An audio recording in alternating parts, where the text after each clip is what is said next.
Welcome back. So in this episode, I'm going to be talking about Blue Lives Matter and Black Lives Matter and what they have in common. So that's one of the things that I've noticed is so many times when people are trying to help their point of view, help their cause, help what they're passionate about. A lot of times people feel like you can't support both. And that's the thing, is that I feel like there's so many times because they're both those causes have a lot of misconceptions about them where people have pushback. And so again, I'm just trying to help with other people's perspectives where they feel like they can only support one of these sides. And it's one of those things where just because someone doesn't feel compelled to, it's also a big part of just helping people get perspective on why other people might support these causes. And so the first thing I'm going to talk about is just the misconception of both these causes. I feel like a lot of people think that, when I've heard pushback from the Black Lives Matter cause, a lot of people get confused and they say, well, all lives matter. So they're not, as most people I've talked to, aren't trying to say that Black lives don't matter. They're just being confused, thinking that Black Lives Matter is rising Black lives above everyone else, when in fact it's simply trying to raise Black lives up to an equal standing of everyone, because there are people in this country who don't believe that. And so it's simply a response to people who would say otherwise. And again, too, I feel like the same thing with Blue Lives Matter, because a lot of people think that by saying Blue Lives Matter, you're saying Black lives don't matter. And again, it's just simply identifying that they do. It's trying to bring up the value of blue lives and police officers in our community, and saying that, we're not trying to raise police lives over other lives. We're just trying to raise their lives up, because again, there are people in this country that think otherwise. And again, too, that was the other thing that, I saw, and I understand these statements. I understand these, I say discouragement or misunderstandings with these causes. Because again, I feel like a lot of people that don't understand these causes don't generally have the value of that position. And so they're confused of well, why are we saying these statements? I believe that both those statements are true, and I feel like people around me feel the same way. And so, why are we making these statements to raise people up that in my perspective, are already at an equal level? And so again, that was one of the things that I saw at I want to say it was a Black Lives Matter protest, but there was somebody that was wearing a Blue Lives Matter, I think it was a mask or some type of identification that was what they were supporting. And one of the statements that somebody made that was supporting Black Lives Matter said that, that's that they're trying to say Black lives don't matter, because that Blue Lives Matter cause didn't start until after the Black Lives Matter cause. And I would just say the same response I would say for people that, would say all lives matter, and that there's no point in stating that Black Lives Matter, is that I believe that Blue Lives Matter, again, is a responsive statement. It's not an authoritative statement. It's not where someone is trying to shove that ideology or that perspective down someone's throat. It's just a matter of, looking at society and looking at how police have been targeted. In the same manner, people would argue that Black people have been targeted. The reason why a lot of people didn't say Blue Lives Matter before that cause was because they weren't specifically being targeted from society. And so again, when you look at the statements that people make about police officers, I've seen so many people, and again, I don't think this is the majority, but I have seen a lot of people publicly holding up signs where they're hating all police and they're saying negative things about all police. And so again, I think it's just this thing where people weren't saying Blue Lives Matter 10 years ago, whatever. And it's because I feel like the majority of society already believed that, or at least that was the consensus a lot of people live by. And so you see police officers being targeted just because they're police officers, not because of any specific individual conduct. Again, it's a responsive statement. It's where we're trying to lift the value of police officers and identify the value that we see. It's not trying to diminish. I do understand. I feel like, I see the pushback with all lives matter, because I feel like, again, that's that confusion where people take that offensively and feel that it is taken away from Black Lives Matter, because, in a lot of people's perspective, when they say Black Lives Matter, they're identifying that Black lives are part of the all. And so they feel like, well, if you're not supporting this, then again, you're trying to distract from it. You're trying to take away from it. And I don't feel like the Blue Lives Matter, at least again, for my perspective and for other people that support that statement, I don't feel like it's trying to deteriorate the Black Lives Matter cause. It's simply trying to identify the individual value that someone sees and appreciates of police officers. And again, I don't feel like we should say that we can only support one cause or we can only see one demographic's pain. I feel like, again, too, I feel a lot of empathy for police officers in the country, and I'm saying not obviously because, well, not obviously, but not all, because there are officers who do make bad choices and who do abuse their power. But for the majority, I feel like the majority do put that uniform on with good intentions and with the desire to protect the community.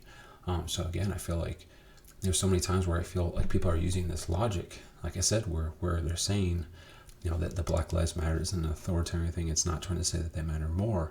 They're just trying to say, again, to people that say that Black lives don't matter, it's a response saying yes, they do. And I feel like the same thing with Blue Lives Matter. I don't feel like the majority of people making that statement and supporting that cause are trying to diminish other lives in this country. I just feel like they feel that there are people in this country that don't appreciate all cops and that have that principle of saying that all police officers are bad.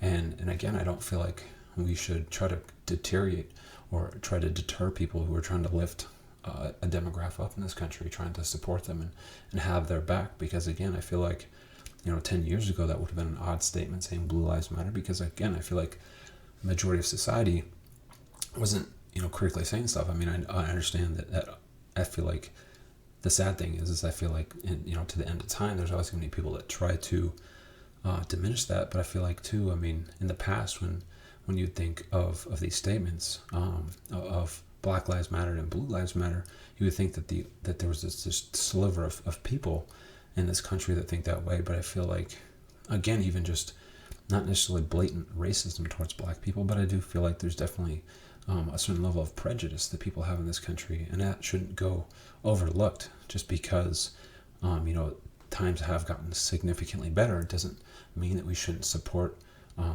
demographic of people that has been targeted because of the color of their skin. The same thing, I don't think we should ignore the broad attack that police officers are going through. Again, just casting this broad brush of saying that they all don't have value and that they're all guilty and that they're all horrible. I just feel like that mentality is something that we shouldn't go forward with, because I feel like that broad brush is kind of the consistent thing we've done as a human race, where we are constantly trying to identify this demographic of people that's not right. And again, to me, that's why we keep making the same mistakes, and not necessarily with the same people, but I do feel like that's a consistent thing. We're trying to make corrections in our society, but again, this broad brush of I would say stereotyping a group of people as all being guilty of a handful of their decisions, a handful of their mistakes, and a handful of their injustices, again, it's not going to move us forward. It's going to I would say make us stand still. It's this back and forth tug of war rather than just moving forward together.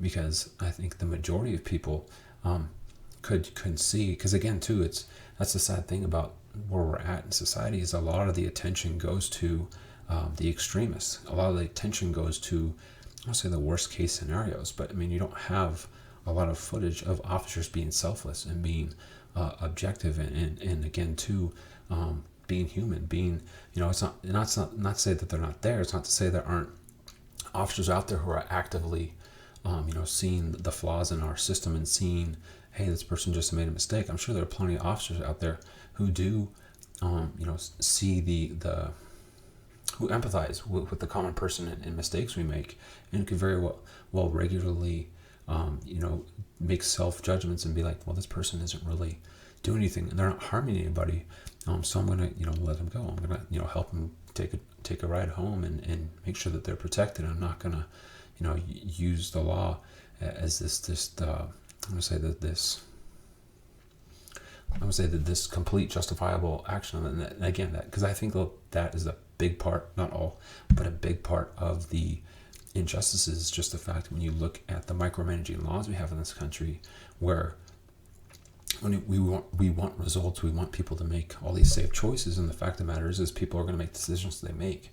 And so I don't think we should micromanage people's lives. I think we need to observe the law and see what are the results. What are we actually doing? Are we actually stopping people from making poor decisions? Are we simply putting them in a cycle to where after they get in trouble with the law for using a certain substance or so forth, are they relapsing? Are they just going into the circle of making mistakes because once they're in the hole, they're stuck? And so again, that's just something we need to look at. And I don't feel like, and in some cases, officers aren't able to make that choice where, they have to follow the law and so forth. But I think in many cases, that's one of the areas where we could look at police reform is simply reforming the laws that they're implementing, reforming how they, move forward and I said again, implement certain things. Again, my biggest two, actions of criminal act that I think that we need to, and I think that 99.999% of the country would agree on is murder and rape. But again, there's so many other crimes where we're just micromanaging people's decisions when it's just like we're not really getting a result. People are still making these decisions, and so by throwing them in prison, a lot of times that's going to cause them to follow a path that ends up making them repeatedly commit crimes. That it's not making them per se, but it's making them far more likely. It's messing with their mental health to where they're just going to be more apt to make these poor decisions. But again, I feel like that's what we need to look at, and not simply say that all these officers' interactions are simply their brutality, their desire for malice. There are officers who do that, but the majority don't. And so again, I feel like we need to observe all the aspects that make up these cycles, these interactions, these that create the scenarios. Like that was one of the things that they were identifying with. What the heck? There was that individual who was shot by police in Atlanta, where he was on probation and he was going to go to jail, and he knew it, and so that's what escalated the situation. I'm not saying that it was justifiable for him to be drinking and driving, but obviously too, him being shot because of the situation was very, it shouldn't have happened. But again, if those officers had a protocol of this individual, again, run his plates, this individual is on probation, and so the situation is going to be escalated. And so that could have been something where, again, a non-lethal weapon should have been involved, and maybe they could have called backup or whatever.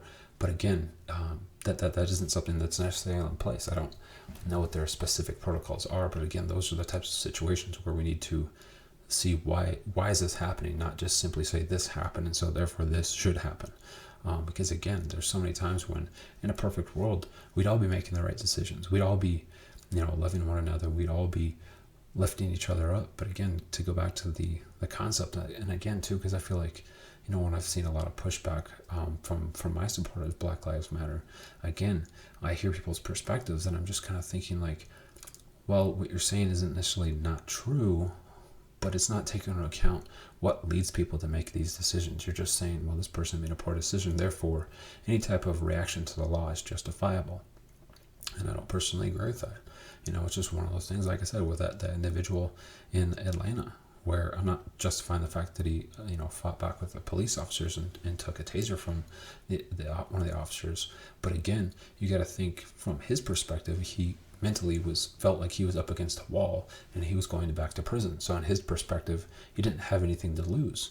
I'm not justifying the fact that he fought with the police, but again, I feel like that lack of empathy for people's individual decisions. Again, I feel like people constantly make those judgments on, well, I would never fight with the police, and I personally never would. But again, too, I'm not on probation. I've never gotten a DUI. So you're making decisions based on your perspective of being in their shoes. Unless you're in their shoes, unless you have experienced their life and have experienced the trials and tribulations of that individual, you can't make a very, I won't say rational, but you can't make a very fair assessment of how they should handle the situation. And again, too, that's, the empathy I have for the officers. Unless you're a police officer, unless you know what it feels like mentally to put on a uniform and have, again, so many people in this country saying that they hate you and that you're all evil and that you're all murderers and so forth. You don't know what the mental state of these officers are. And so I'm not justifying either extreme action. I'm just trying to say that so much of our our distaste for one another and so much of our anger towards one another, a lot of times it's misplaced because we don't have their perspective. And again, I'm not trying to justify either sides. I don't justify or I don't support any police officers being targeted. In the same hand, I don't support any members of the Black community who get unfairly targeted, and again too who are shot in cold blood. One of the events I saw years ago when the Black Lives Matter cause started up was this a black male individual in a park, and he didn't have a weapon. He wasn't trying to attack the police officer, but the police officer was approaching him. He turned tail and ran, and the officer shot him, I think it was like 4 or 5 times in the back. So again, even if yes, don't run from the police officer, don't run from the police, but again too, it's hard to think, especially too when you see all these incidences of people being shot unjustly and not provoked for violence. It's easy to, at least for myself, it's easy to empathize with individuals who choose to run because again they're terrified. And so it's just, there's so many times where I feel like we're really we're doing a disservice to the police, and we're doing a disservice to the Black community, because I feel like a lot of these situations could be avoided if we just simply took into account people's mental health involving their perspective and what they're seeing and their background, and again all the things that make up these decisions. I feel like, again, that so many times we put ourselves in their shoes, so to speak, but we put ourselves in their shoes from our perspective and our experiences, rather than trying to look at that backstory of what led them to this point, what led them to having these predeterminations of how they should react when facing each other. So again, no, I don't think that it's wrong supporting either Black Lives Matter or Blue Lives Matter, because again, I feel like we're trying to empathize with the demographic who's being unjustly broad brushed and stereotyped as one collective unit, rather than seeing them as individuals.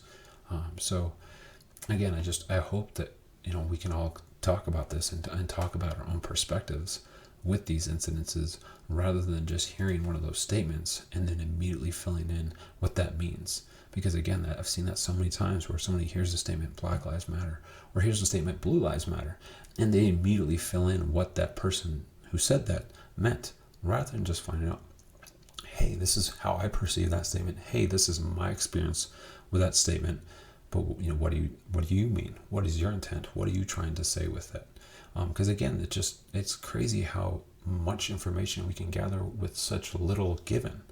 And again, a lot of it's our own perspective. A lot of it's our own experiences. Again, too, so many of those experiences and perspectives are influenced by controlled information that's on the internet. And again, too, the number one thing that's going to be drawing attention on the internet is something extreme. It's not going to be some warm fuzzy story. I mean, every now and then you'll see those, but the vast majority of these images we're seeing with Black Lives Matter and Blue Lives Matter are I don't say they're all polarizing, but again, they're just very much not the whole picture. And again, I've talked to so many people on both of these conversations where again they see that statement and they're saying what the intent of the person who said it was.